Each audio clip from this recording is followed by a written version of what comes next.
Well, summer, and there's never a dull moment around here, because when the critters come back, the cats go crazy.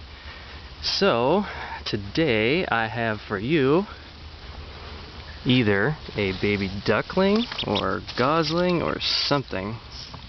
In any event, he's very upset and he definitely likes to bite, but it doesn't really hurt because he's tiny. But I'm out here in the golf course behind my house and I'm going to release him and we're going to watch.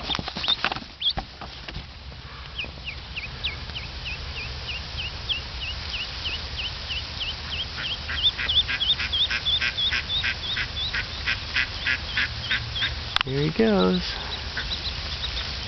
Oh, how sweet is that?